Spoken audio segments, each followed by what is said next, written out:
I love you out of myself, out of my experience or lack of it, out of my innocence, then you and God had better believe me. I'm not one of your fish, nor one of your birds, Mr. Thoreau. So I can neither swim away nor fly back to dry land. I will simply sit here and hope that you are gentleman enough to row me ashore. I see, well, I apologize. And I'll row you back to shore. On one condition. I have to accept it. Come to church with me on Sunday. You don't go to church. Of course not. I can't stand sitting in a chair having the Sabbath spoiled by a sermon. But still you invite me to church with you. Not with me, exactly. With my brother John. We bear a strong family resemblance, too. Where I am cantankerous, he is amiable. Where I am thorns and brambles, he is a garden. Where I am a bare hill in winter, he is spring. And what is love, Miss Simo? Why, Love must be as much a light as a flame.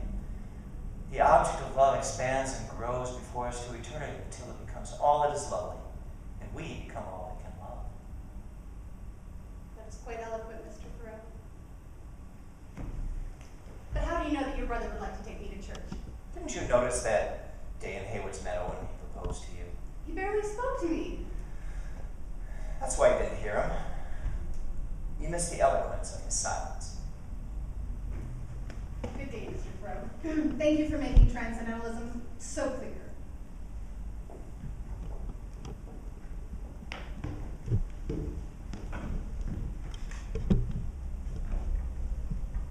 So you see, Lydian,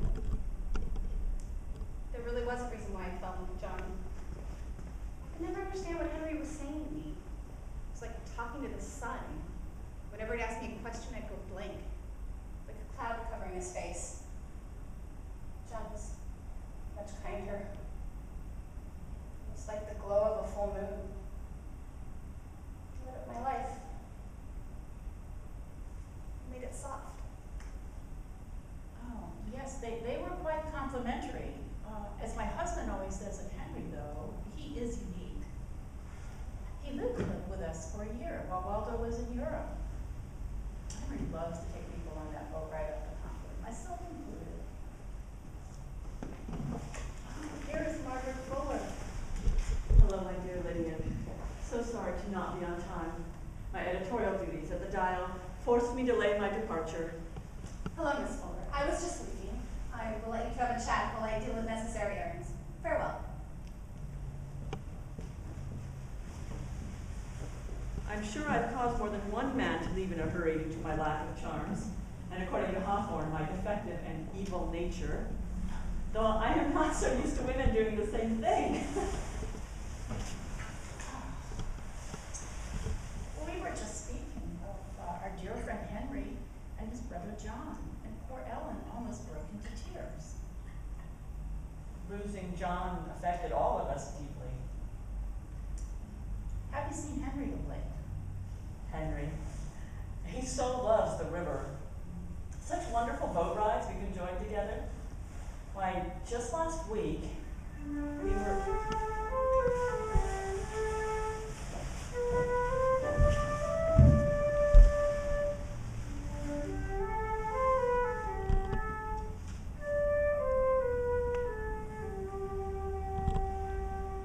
So, Margaret, I hear that Mr. Poe has called you a busybody and accuses you of having a perpetual sneer. Mr. Poe has his following, and I doubt he likes the fact that a woman of substance can read, much worse write coherently. Well, I admire your rich writing. It always reminds me of talking with a pen in hand. I wish I could be as eloquent in my own work. Thank you. My father believed there should be no distinction when it came to an education. He was so disappointed at my birth, at my not being male. He used to treat me as he would a son. He taught me always to smile at insults to my being a female, and to realize that the person who is dedicated to becoming more enlightened will always find a way to move forward. Here, here. Women today can be so flighty, even if they, when they simmer and simper behind their handkerchiefs, and are not able to speak their minds. Why is that, Margaret? I cannot speak for all those souls. I do know women who are taught that such behavior is attractive and to always agree with their husbands, and others who refuse. All I know is I am of the second type, my dear Henry.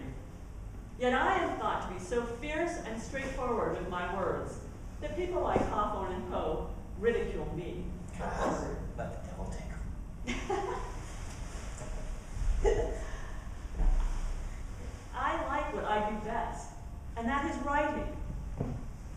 So I try to accept the shortcomings of both men and women who have not found their lives fully at peace.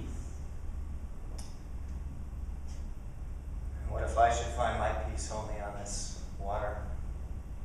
My life is spent in such wonder here on the river and in the meadows that I am unable to see myself in a relationship like Lydian and Waldo, or even like my mother and father. My romantic life has become a perpetual maelstrom that seems to be driven by the turbulent wind of wanting more from life. How can I hope to find the balance in myself that nature exhibits with such ease?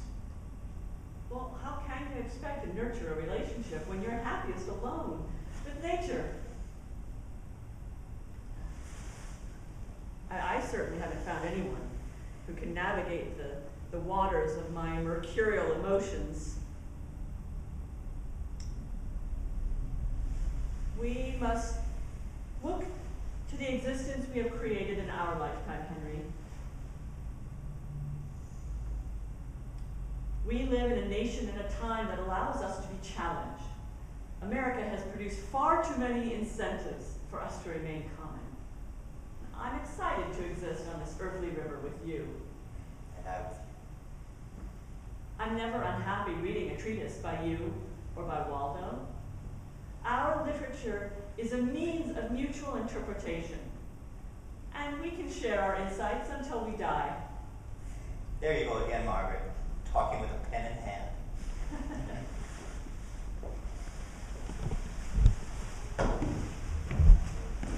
So you see, Lillian, Henry and I are like-minded spirits, Henry and I, and there shall never be a boat ride where I do not hear his voice lapping at my soul. I shall never look at a maple tree without remembering his uncanny ability to make wonderful syrup. He had a way of loving life by doing, not by talking. Sometimes when he was living with us, I wish my husband would learn from him.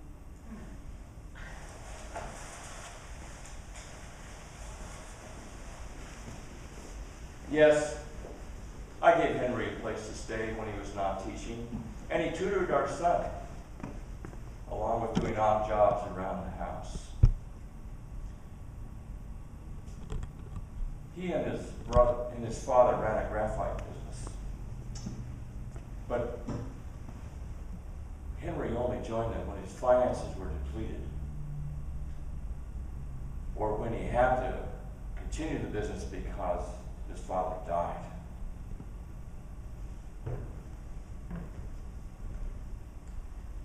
He improved on the design of the pencil, made it competitive with the European market.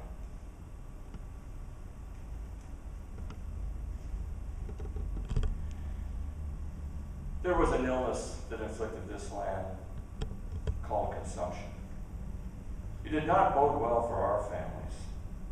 Henry and his brother both had it, as did their sister and father. My first wife, 2 brothers, and son all succumbed to this terrible croup. If we are to live at all for a few short years after having it, as Henry did, we will find a reason why we walk this earth. Before Henry's death, he and his brother John were able to make a remarkable trip on 2 Massachusetts rivers in a boat that had a fine rudder and a makeshift tent in the middle for sleeping at night. Henry wrote a treatise about this called a week on the Concord and Merrimack Rivers, and of course became a lively drummer with his remarkable piece on civil disobedience. If you listen closely enough, you can imagine how the two brothers were stirred by the nature that was their church as they drifted on a Sunday and dreamed of action based on conscience.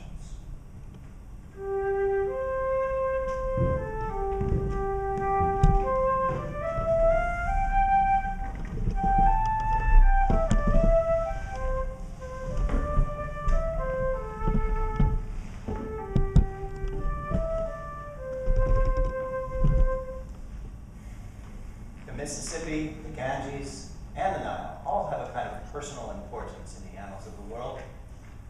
The heavens are not yet drained of their sources, and the mountains of the moon still send their annual tribute to the pharaohs. Henry, you're waxing poetic. The sun is played on your head.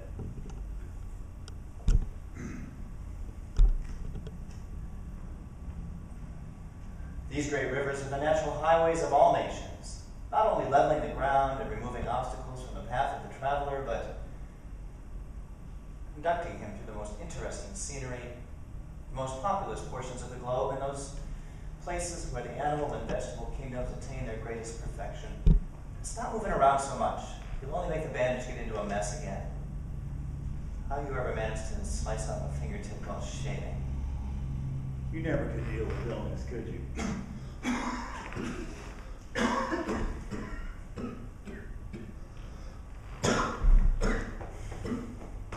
I'll be fine. I just need to rest without being reminded of my misstep like I was a child. Let's just sit back and maybe you read that part of your discourse about why you spent the night in jail. All right. I call this part my prisons.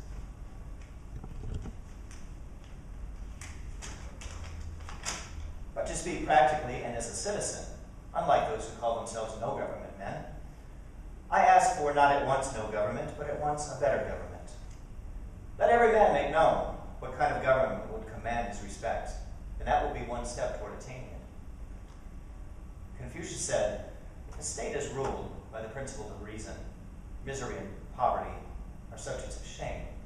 If the state is not ruled by the principles of reason, wealth and honor are subjects of shame. There you go again. Speaking of the state, what are you trying to do? I am declaring that where my liberty is endangered, I can refuse allegiance to Massachusetts and to her right to my property and life. Hoo-wee. That's one big statement to throw out on the government. Well, first it was the church a few years ago who said pay a pew tax or be locked up. I did not attend church.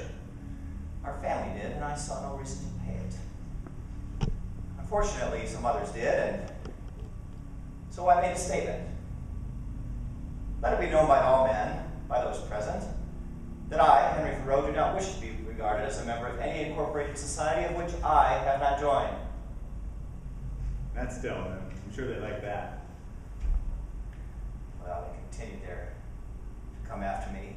Like beavers building a dam, they continued their ritual of making me pay for taxes I did not believe in, this time for a war with Mexico.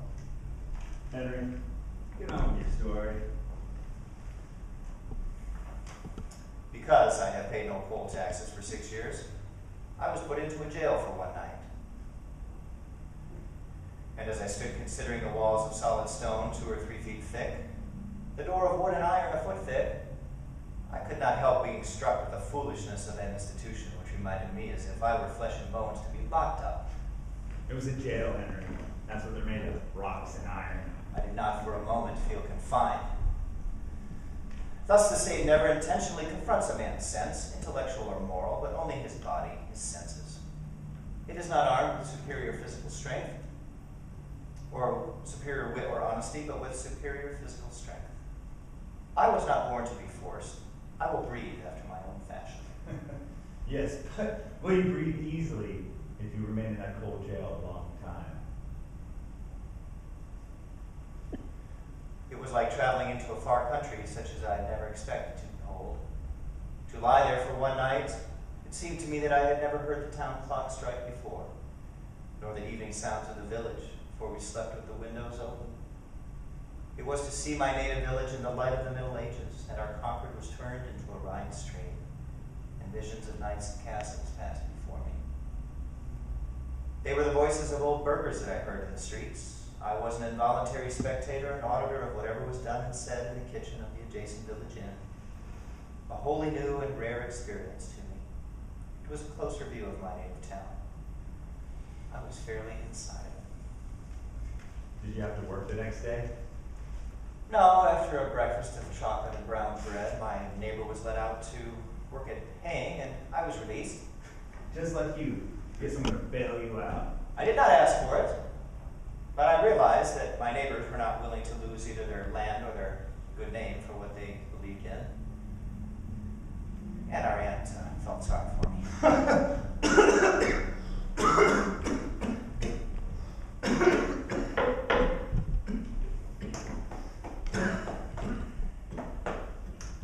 Do not dwell on the physical limitations of the body. Let us change the subject and observe the superb flora and fauna all around us, the church all around us. It is Sunday today. And if we are in a pew at Second Church, the oratory of your friend Waldo will be mesmerized in the gathering. Do you think Ellen will be there today? I would not doubt it. You've been seeing much of her lately. I do wonder at her involvement. Well, let that be for a bit, and let us conduct our own service here on these wondrous waters. Do you not agree that the New Testament treats of man and man's spiritual affairs too exclusively? I was never one to question how the Bible did or did not speak to all men. Well, the book has never been written that is to be taken without allowance. That sounds like something from your Harvard education. Well, that institution of learning has many branches, but lacks roots. So you say that you were able to attend those hollow halls while I was up in the pencil factory with Father watching my every move. As I was saying, Christ was a sublime actor on the stage of the world. He knew what he was thinking when he said, "Heaven and earth shall pass away, but my words shall not pass away." I draw near to him at such a time. And now we shall have a hymn. Yes, we'll gather at the river, the beautiful river. Gather with the saints at the river that flows by the throne of God.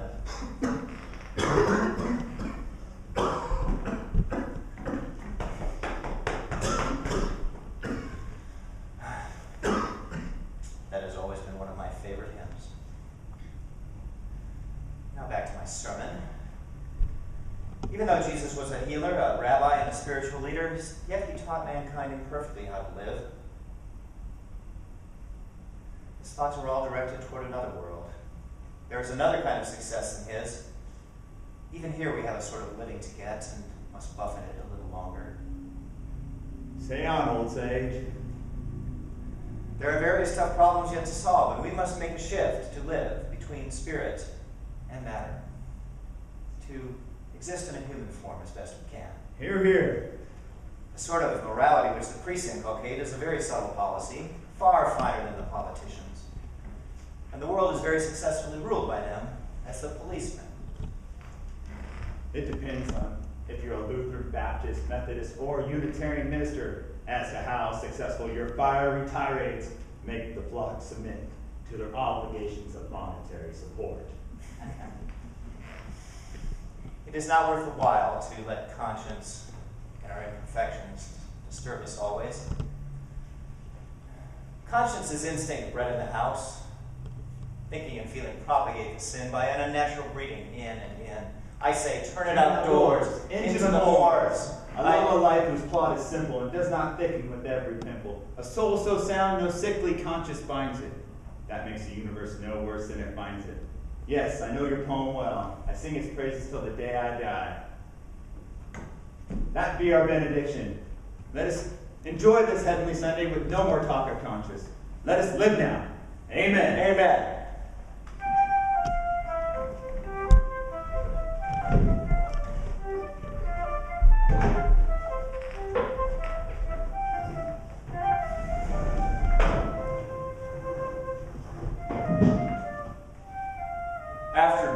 death, there was a loneliness about Henry that refused to go away.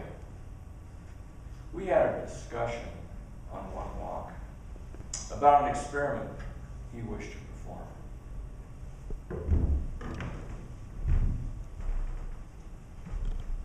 Are you planning on retirement? Retirement? No, what an absurd idea. Why spend the best part of your life working and to earn money so that you can enjoy questionable liberty at the end of it? Why work like a dog so that you can pant for a moment or two before you die? What do you feel would soothe your soul? I need to have solitude. Time to hear the birds and feel the wind. A place apart from the daily distractions of the world. A place near water. You have some acreage on Walden Pond, do you not? Yes, but there's no suitable house there. Give me a piece of that land, Waldo, and I will make a fine abode. Large enough for me and my writing table.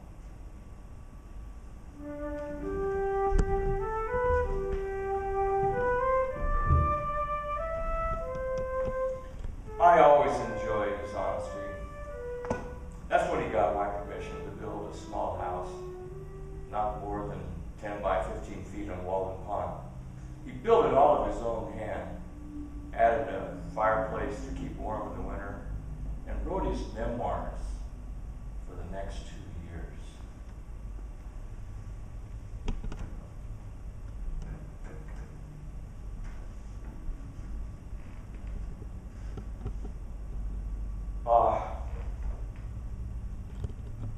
The waters of the world can be so dangerous at times.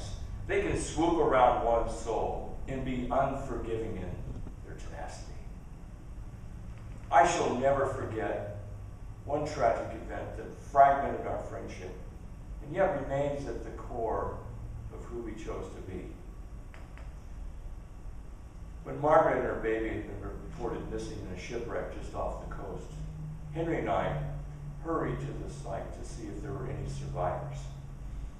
He wanted to swim out to where the ship had gone down. This is a foolish and risky business, Henry. Why lose your life along with theirs? Then I could hire a boat. We could look for her with help. Her baby has already been found dead. There's no hope for Margaret now. I will always feel like I'd let her down if I do not try. You must be crazed to think that you can make a difference now. Talk, talk, talk. That is all you do. You are not willing to put your life on the line when it really counts. Margaret understood that. She joined the revolution in Italy because she felt she could make a difference. She had a child without a husband, and she believed in those actions. And now, she is gone. That is the difference between you and me. You are able to fashion words, and you deliver them with such eloquence, but when it comes to acting on those words, you fall short. Be not simply good. Be good for something. How dare you question my moral fiber? You who can only write a short treatise about not paying your taxes or a stroll down the river. When are you going to grow into the man that I always told would believe the world with words of lasting worth? When are you going to take action when it really counts? Waldo, if a man does not keep pace with his companion, perhaps it's because he hears a different drummer. Let him step to the music which he hears, however measured or far away.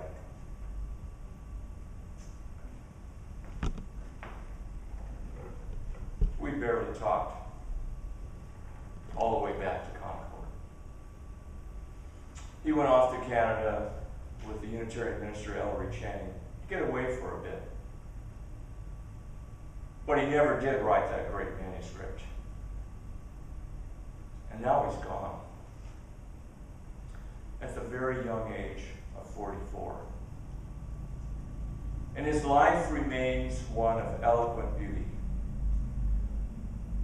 I wish I could take back those words now. But I did not fully understand the depths of his beliefs.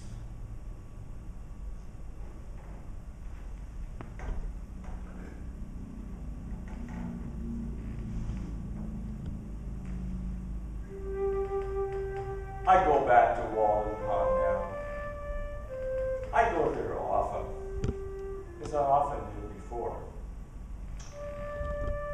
I remember how Henry examined and named this plant or that, telling me if it was blooming early or blooming late. And how the animals, like the squirrel and the skunk, were unafraid of him. I could hear him saying,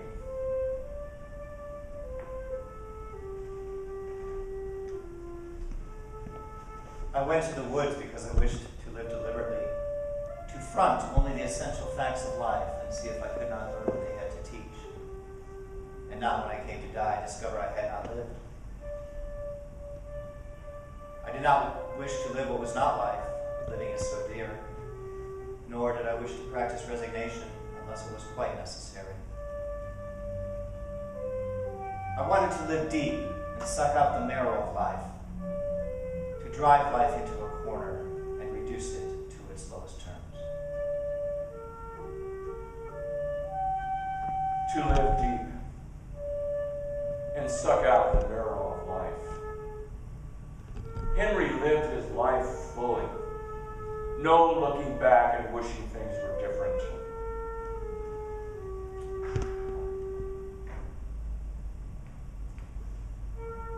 And now I quote from Henry's favorite Bible verse, Revelation chapter 22, verse 17.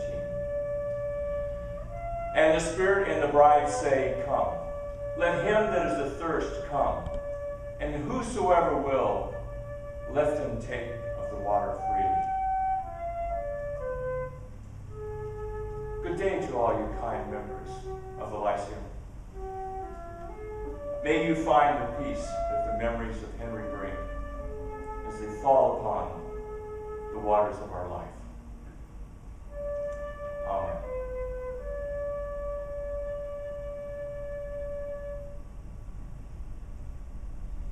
Now please turn in your teal hymnals to page 1046 and sing verse 1 and 4 of Henry and John's favorite hymn, Shall We Gather at the River?